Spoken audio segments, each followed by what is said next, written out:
এতিয়া যিটো exit pole হৈছে সেইটোৰ ওপৰত ভিত্তি কৰি তেওঁলোকে যিটো ধাৰণা কৰিছিলে আচলতে আমিও সেই একেটাই ধাৰণা কৰিছিলোঁ। যিহেতু বিৰোধী পক্ষৰ যিটো মিত্ৰজোঁট, সেই মিত্ৰজোঁটৰ যিটো অৱস্থা নিৰ্বাচনৰ আগমুহূৰ্তলৈকে তেওঁলোকে এটা সঠিক সিদ্ধান্ত ল'ব নোৱাৰিলে, যাৰ ফলস্বৰূপে এই বিষয়টোৰ ওপৰত তেওঁলোকে এতিয়া যিটো ফল সেইটো ভুঞ্জিব লাগিব অহা 5 বছৰলৈ।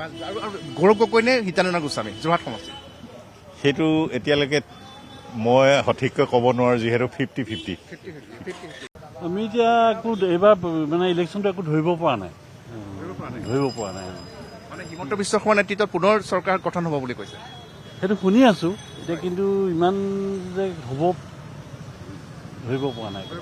যোৰহাটৰ বিষয়ে কি কয়? যোৰহাট কিয়? এই এটাকেইটাতে ভাল কণ্টেষ্ট হৈছে। ফাইনেলি ক'ব নোৱাৰি। ফাইনেলি ক'ব নোৱাৰি। গৌৰৱ গগৈ জিকিব নে যোৰহাটত? জিকিব বুলি ভাবিছোঁ, জিকিলে খুব কম ভোটত জিকিব। তেওঁলোকে কৈ আছে, আমি এতিয়া ধৰি লওক সেইটোৰ ওপৰত ডিপেণ্ড কৰা নাই। চবৰে মনবিলাক বেলেগ বেলেগ ন।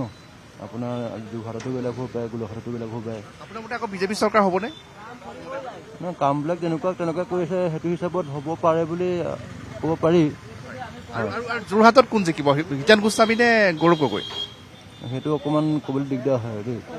50-50 কৈ আছে। হয়।